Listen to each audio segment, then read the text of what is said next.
Salut les amoureux de l'histoire, vous êtes avec le docteur Rijala. Mon thème aujourd'hui englobe la première ère préhistorique, le paléo. L'âge paléolithique a donné naissance aux premières réalisations de la créativité humaine. Le paléolithique a duré jusqu'au retrait de la glace, époque à laquelle l'agriculture et l'utilisation des métaux ont été adoptées.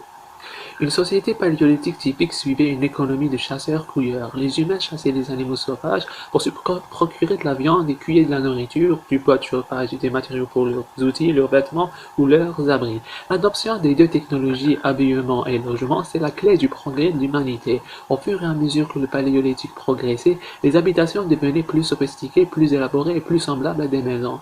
Les grottes sont l'exemple le plus célèbre d'abri paléolithique. Dans une grotte, une tribu de Néandertaliens a allumé un feu de cheminée pendant un millier d'années, laissant derrière elle une accumulation de braise et de cendres. Dans une autre grotte, des trous dans le sol en terre battue révèlent que les habitants ont construit un abri ou une clôture avec un toit pour se protéger de l'eau qui ruisselle du plafond de la grotte. Ils utilisaient souvent les parties arrière de la grotte comme un pour y déposer leurs ordures. Au Paléolithique supérieur, c'est-à-dire la dernière partie du Paléolithique, les grottes ont cessé de servir des maisons. Au lieu de cela, elles sont probablement devenues des lieux de rassemblement pour les premiers âges et des fins rituelles et religieuses. Le Paléolithique est divisé en trois périodes: le Paléolithique inférieur, c'est-à-dire la plus ancienne subdivision, le Paléolithique moyen et le Paléolithique supérieur. L'ère paléolithique est caractérisée par l'utilisation d'outils en pierre, bien qu'à l'époque les hommes utilisaient également des outils en bois et en os. D'autres produits biologiques ont été adaptés pour être utilisés comme outils, notamment le cuir et les fibres végétales. Cependant, en raison de leur nature, celles-ci n'ont pas été préservées dans une large mesure. Les artefacts survivants de l'ère paléolithique sont connus sous le nom de paléolithes. La première des paléolithiques, les paléolithes et la plus onéreuse, c'est la Vénus de Tintin, qui est un artefact présumé découvert au Maroc, considéré par certains comme la plus ancienne représentation de la forme humaine. La Vénus, une roche de quartzite de 2,3 pouces de long, elle est datée du Paléolithique. Les archéologues sont controversés quant à sa nature et à son origine. Certains archéologues pensent qu'il a été créé par une combinaison de forces géologiques et de gravures à l'aide d'outils. La Vénus de Berekadram est un contemporain de la Vénus de Tintin. Certains pensent qu'il s'agit d'une représentation d'une figure humaine féminine datant du début du Paléolithique moyen. Il s'agit d'un caillou tufique rouge d'une longueur d'environ 1,4 pouces, comportant au moins 3 rainures éventuellement incisées avec un outil en pierre à arête vive. Le masque de la Roche-Cotard. Le masque de la Roche-Cotard est un artefact découvert à l'entrée de la grotte de la Roche-Cotard, située sur les rives de la Loire en France, construit à l'aide de silex et d'os. On pense que la pierre représente la partie supérieure d'un visage, alors que l'os a été interprété comme les yeux.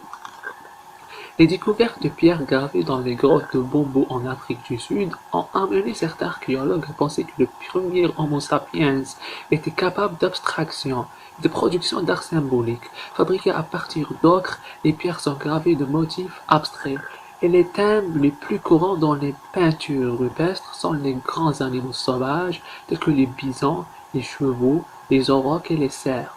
Les espèces rencontrées le plus souvent étaient adaptées à la chasse par l'homme, mais n'étaient pas nécessairement la proie typique trouvée dans les dépôts osseux associés.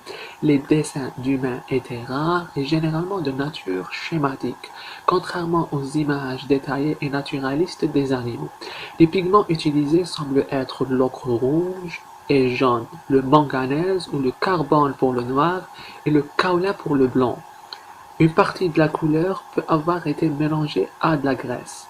La peinture a été appliquée avec un doigt, des bâtons mâchés ou de la fourrure comme pinceau. Parfois, la silhouette de l'animal était d'abord gravée dans de la roche. Dans certains cavernes, de nombreuses images n'étaient gravées que de cette façon, les excluant d'une définition stricte de peinture rupestre. Maintenant pour les figurines de Vénus. Figurine de Vénus est un terme générique qui désigne un certain nombre de statuettes préhistoriques de femmes trouvées principalement en Europe, mais aussi en Asie et en Sibérie, datant du Paléolithique supérieur. Ces figures sont toutes assez petites, elles mesurent entre 4 et 25 cm de hauteur. Elles sont principalement sculptées dans de la stéatite, du calcaire, des os ou de l'ivoire. Ces sculptures sont collectivement décrites comme de figurines Vénus, en référence à la déesse romaine de la beauté, car les premiers historiens ont supposé qu'elle représentait un idéal de beauté de l'époque. L'abondance de telles images féminines a amené certaines personnes à penser que les sociétés du Paléolithique supérieur et plus tard du Néolithique avaient une religion centrée sur les femmes et une société dominée par les femmes. Pour les figures de, pour ces figures de Vénus se caractérisent par des caractéristiques stylistiques communes, telles qu'une forme ovale, un large ventre, des cuisses écartées, de gros seins et l'absence typique de bras et de pieds.